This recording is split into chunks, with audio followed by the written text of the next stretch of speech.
Hello friends. तो हम आज से शुरू कर रहे हैं सामान्य हिंदी का बैक ईयर क्वेश्चंस, जो कि यूपी पुलिस में पिछले सालों में पूछे गए हैं। हम टॉपिक वाइज चलेंगे। पहले हम हिंदी और उसके साथ साथ हिंदी अन्य भारतीय भाषाएं देखेंगे, फिर हिंदी व्याकरण मौलिक ज्ञान देखेंगे और सामान्य हिंदी देखेंगे। अपठित बोध और प्रसिद्ध कवि लेखक एवं उनकी प्रसिद्ध रचनाएं, हिंदी भाषा से प्रतिष्ठित सम्मान और पुरस्कार देखेंगे। उसके बाद विविध देखेंगे। तो हम शुरुआत करते हैं हिंदी और अन्य भारतीय भाषाएं की। तो हम देख रहे हैं टॉपिक नंबर 1, हिंदी व अन्य भारतीय भाषाएं। इसमें हम देखते हैं कि पहला क्वेश्चन क्या है। पहला क्वेश्चन है हमारी हिंदी को लेकर, जिसमें कुछ टॉपिक दिए गए हैं, जैसे कि हिंदी भाषा किस लिपि में लिखी जाती है। तो हमें पता है हिंदी भाषा किस लिपि में लिखी जाती है, तो आंसर इज डी। और डी आंसर होने के साथ साथ इसमें हम एक्सप्लेन कर रहे हैं आपको। एक्सप्लेनेशन ये है, हिंदी भाषा देवनागरी लिपि में लिखी जाती है। इस लिपि में हिंदी बाएं से दाएं लिखी जाती है। देवनागरी लिपि का विकास ब्राह्मी लिपि से हुआ था। पंजाबी भाषा की लिपि गुरमुखी है। चलिए अगला क्वेश्चन देखते हैं। भारत के किस प्रांत में कोंकणी भाषा बोली जाती है। तो हमें पता है कि कोंकणी कहाँ बोली जाएगी, तो उसका आंसर इज बी, यानी महाराष्ट्र तथा गोवा में। दक्षिण भाग में, कर्नाटक के उत्तरी भाग में तथा गोवा राज्य में बोली जाती है। वर्तमान में गोवा की राजभाषा के रूप में कोंकणी भाषा प्रतिष्ठित है। अगला क्वेश्चन नंबर देखते हैं। भारत में हिंदी के बाद सर्वाधिक बोली जाने वाली भाषा कौन सी है। तो हमें पता है कि भारत में हिंदी के बाद में जो सर्वाधिक बोली जाने वाली भाषा है वो कौन सी है, बांग्ला। तो उसके बाद में 2011 की जनगणना के अनुसार मराठी भाषा तेलुगु को पीछे छोड़कर 30वें नंबर पर बोली जाने वाली भाषा बन गई है। इस प्रकार भारत में सर्वाधिक बोली जाने वाली भाषा का क्रम है हिंदी, बांग्ला, मराठी, तेलुगु। तो इसमें बांग्ला नहीं दी गई है, इसलिए हम इसमें मराठी को टिक करते हैं। चलिए अगला क्वेश्चन देखते हैं। हिंदी को राजभाषा का दर्जा मिला, कब मिला हिंदी को राजभाषा का दर्जा, तो 14 सितंबर 1949 को। तो आंसर इज बी, 14 सितंबर 1949। इसको थोड़ा समझ लेते हैं। राजभाषा की भाषा, जो भाषा राजकीय कार्यों के लिए प्रयुक्त होती है, राजभाषा कहलाती है। राजभाषा संवैधानिक शब्द है। हिंदी को 14 सितंबर 1949 ईस्वी को संवैधानिक रूप से राजभाषा घोषित किया गया, इसलिए प्रतिवर्ष 14 सितंबर हिंदी दिवस के रूप में मनाया जाता है। अगला क्वेश्चन देखते हैं हम। हमारा अगला क्वेश्चन है,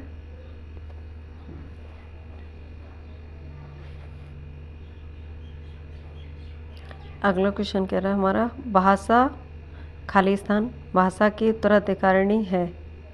तो हमें पता होना चाहिए कि भाषा की उत्तराधिकारिणी क्या है। चलो ऑप्शन देखते हैं। अवधी, देवनागरी, ब्रज, संस्कृति। तो answer is D, Sanskrit. Hindi की आद्य जननी भाषा संस्कृत है। ऑप्शन में हमें पूछा गया था कि कौन सी है हिंदी की आद्य जननी, तो हमें पता है कि संस्कृत है, वो हिंदी की आद्य जननी भाषा है, इसलिए। अगला क्वेश्चन देखते हैं हम। अगला, इसका answer D, answer is D. अगला देखते हैं हम, इधर आ जाते हैं। अगला जो क्वेश्चन है हमारा वो है, संसार की प्रमुख भाषाओं में हिंदी का स्थान। तो जैसा कि हम जानते हैं कि संसार की जो प्रमुख भाषाएं हैं उनमें हिंदी का जो स्थान है वो कौन सा है, तो हिंदी का विश्व में जो स्थान है वो है हमारा दूसरा।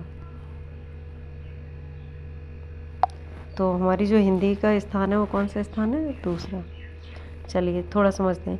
विश्व की लगभग 3000 भाषाओं में से एक है। आकृति या रूप के आधार पर हिंदी वियोगात्मक या विश्लिष्ट भाषा है। भाषा परिवार के आधार पर हिंदी भारतीय परिभाषा मानी जाती है कि भाषा है, तथा संसार की प्रमुख भाषाओं में हिंदी का द्वितीय स्थान है। ध्यातव्य है कि पहला स्थान चीनी भाषा का है। चलिए अगला क्वेश्चन है, बांगरू भाषा ज़्यादातर कौन से राज्य में बोली जाती है। तो बांगरू किस में बोली जाती है, हरियाणा में। तो थोड़ा समझते हैं इसको। और ये सब क्वेश्चंस पूछे गए हैं। पश्चिमी हिंदी भाषा से विकसित बांगरू एक बोली है जो मुख्यतः हरियाणा राज्य में बोली जाती है। इसका अन्य नाम हरियाणवी है। यह पश्चिम हिंदी के आधार पर बहुला उपवर्ग की बोली है। ठीक है, अगला देखते हैं भाषा के क्षेत्रीय रूप को क्या कहा जाता है। तो भाषा जो है उसके क्षेत्रीय रूप को हम क्या बोलते हैं? बोली। तो भाषा के क्षेत्रीय रूप को हम बोली बोलते हैं। Answer is D. थोड़ा समझते हैं इसे भी। भाषा के क्षेत्रीय रूप को बोली कहा जाता है। इसमें व्यक्तिगत बोलचाल के माध्यम की प्रधानता रहती है और देशज व घरेलू शब्दावली का बाहुल्य होता है। बोलियों का स्वरूप बदलता रहता है। इस संबंध में कहा भी गया है, कोस कोस पर बदले पानी, 5 कोस पर बदले वाणी। लिपिबद्धता का अभाव एवं व्याकरणिक अशुद्धियों के होने के कारण इसमें साहित्यिक रचनाओं का अभाव रहता है। अगला क्वेश्चन देखते हैं हम। अगला क्वेश्चन है हमारा, हिंदी भाषा पर अंग्रेजी को सन 1855 में भारत की शिक्षा और प्रशासन की भाषा के रूप में किसने स्थापित किया था? तो हम जानते हैं कि ये आंसर इसका सी, लॉर्ड मैकाले। हिंदी के स्थान पर अंग्रेजी को सन 1855 में भारत की शिक्षा और प्रशासन की भाषा के रूप में लॉर्ड मैकाले ने स्थापित किया था। अगला क्वेश्चन है हमारा, निम्नलिखित में से कौन सा भाषा का मौखिक रूप है? तो हमें जहाँ तक पता है कि भाषा का कौन सा मौखिक रूप है, तो आंसर इज बी, परिचर्चा। परिचर्चा कैसा रूप है? मौखिक रूप है। चलिए अगला क्वेश्चन देखते हैं। Question number 11। क्वेश्चन नंबर 11 को देखते हैं।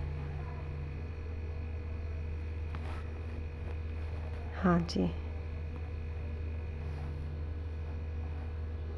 आ जाते हैं हम 11 में। तो क्वेश्चन नंबर 11 क्या कह रहा है कि कन्नौजी बोली मुख्य रूप से निम्न में से कौन से ज़िले में बोली जाती है? तो कन्नौजी बोली किस में बोली जा रही है निम्न में से? तो वो हम कन्नौजी जो बोली है वो फर्रुखाबाद में बोली जाती है। कहाँ बोली जाती है? कन्नौजी बोली फर्रुखाबाद में बोली जाती है। तो हम यहाँ टिक करके उसका एक्सप्लेनेशन देखते हैं। फर्रुखाबाद, ठीक है। अब आ जाते हैं इधर। कन्नौजी बोली मुख्यतः फर्रुखाबाद जिले में बोली जाती है। इस बोली का विकास पश्चिमी हिंदी भाषा से हुआ है तथा यह ओकार बहुला उपवर्ग की बोली है। यह बोली इटावा, हरदोई, पीलीभीत, शाहजहांपुर इत्यादि क्षेत्रों में भी बोली जाती है। तो अगला क्वेश्चन देखते हैं हम। अगला क्वेश्चन है हमारा, हिंदी की उत्पत्ति किस अपभ्रंश भाषा से हुई है? तो हिंदी की उत्पत्ति किससे हुई है? शौरसेनी से हुई है।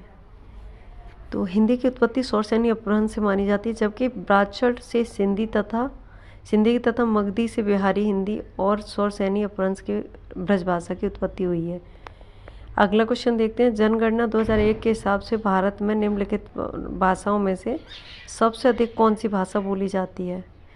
तो हम देख पा रहे हैं UPSI में पूछा गया था ये। तो कौन सी भाषा बोली जाएगी सबसे पहले?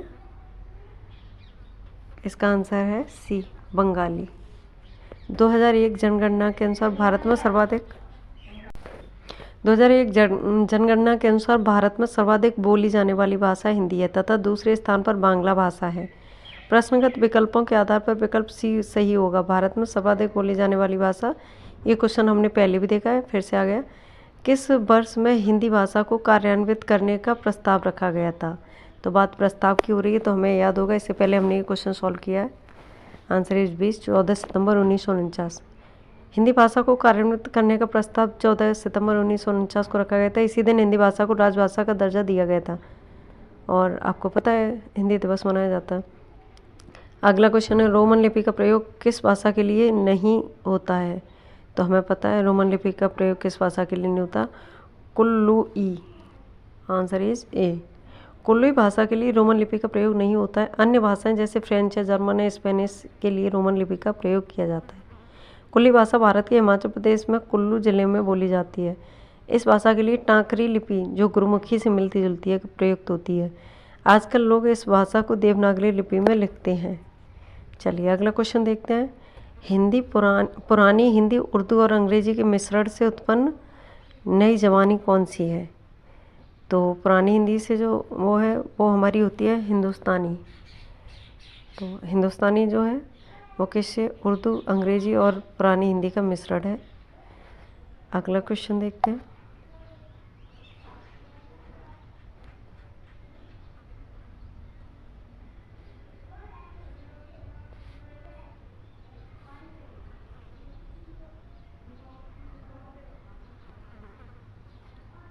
अगला क्वेश्चन है, बघेली बोली किस क्षेत्र में बोली जाती है?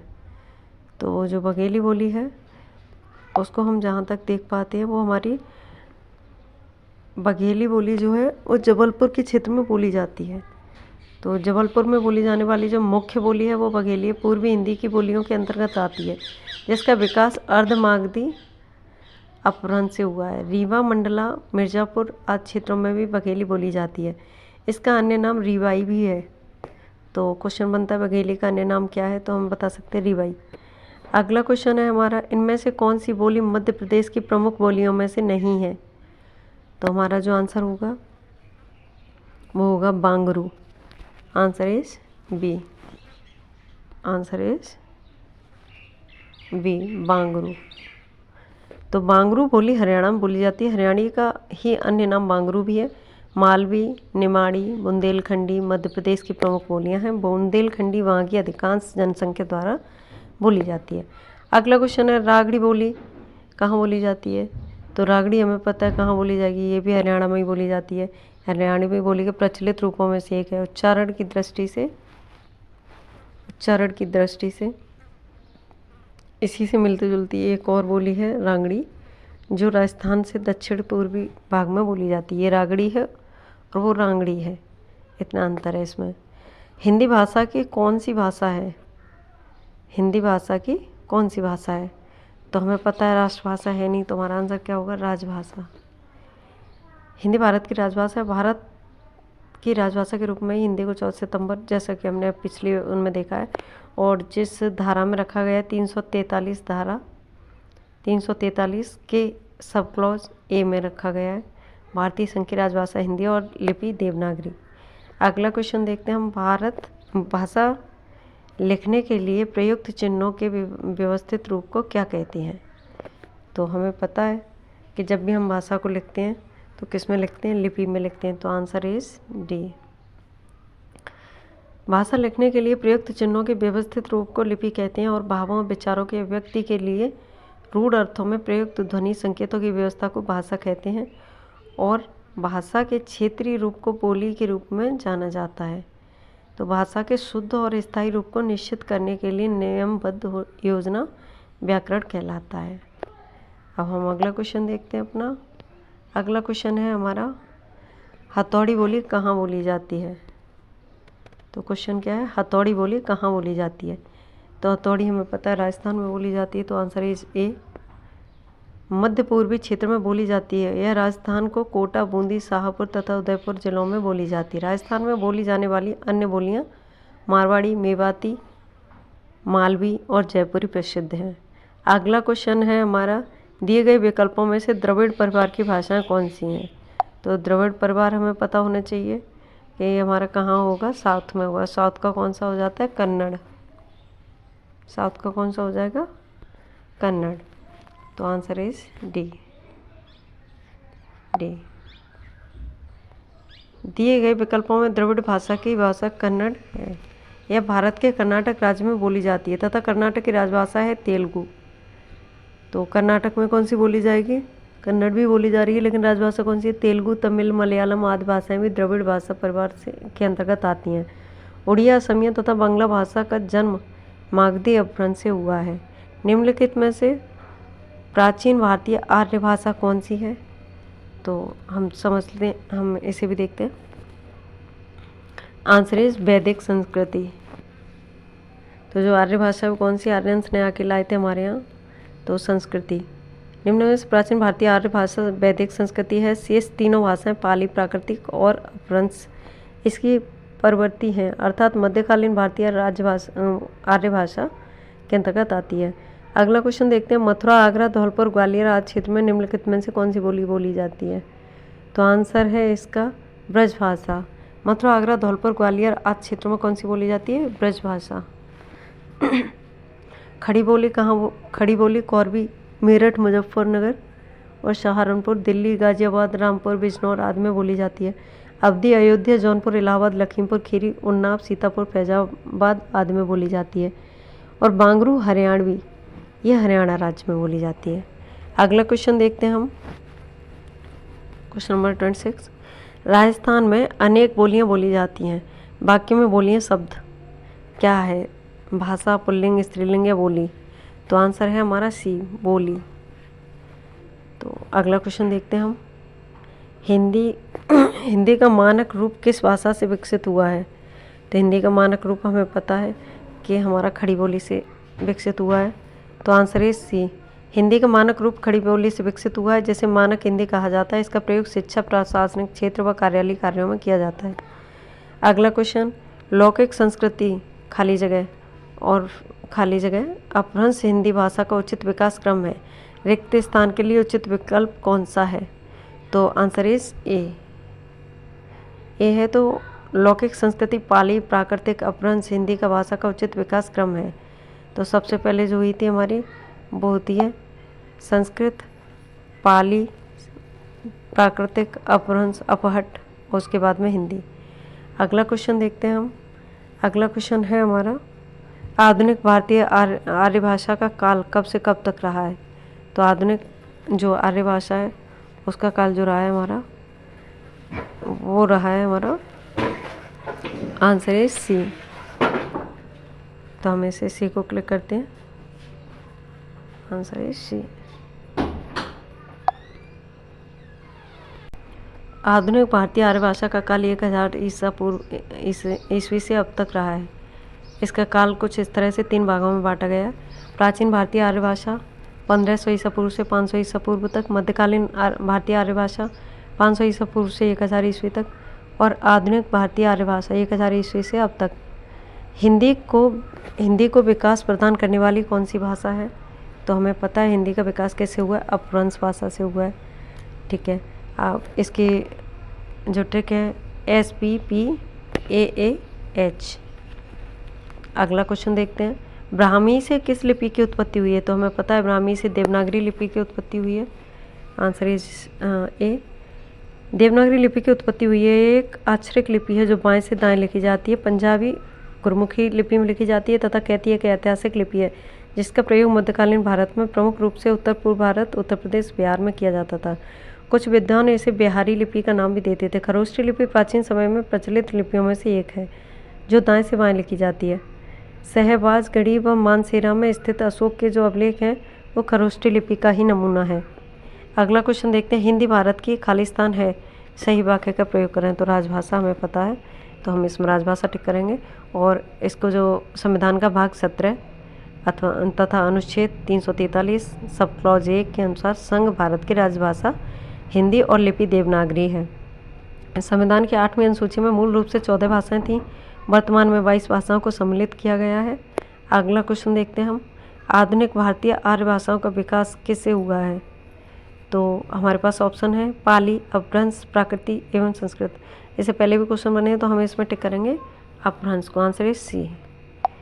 इसका थोड़ा एक्सप्लेनेशन देखते हैं, आधुनिक भारतीय आर्य भाषाओं का विकास अपभ्रंश से हुआ है जिनका विवरण निम्नलिखित है। अपभ्रंश और आधुनिक भाषाएं। अपभ्रंश सौरसैनी, मागधी, अर्धमागधी, मराठी, ब्राचड़, पैसाची। तो सौरसैनी से पश्चिमी हिंदी, राजस्थानी, पहाड़ी, गुजराती, मागधी, बिहारी, बांग्ला, उड़िया, असमिया, अर्धमागधी, पूर्वी हिंदी, महाराष्ट्री, मराठी, ब्राचड़, सिंधी, पैसाची, लहंदा। तो होप कि ये वीडियो आपको बहुत पसंद आए और इन्फॉर्मेशन आपके काम की हो। तो चैनल को लाइक करें, सब्सक्राइब करें और वीडियो को ज़्यादा से ज़्यादा शेयर करें। Thank you.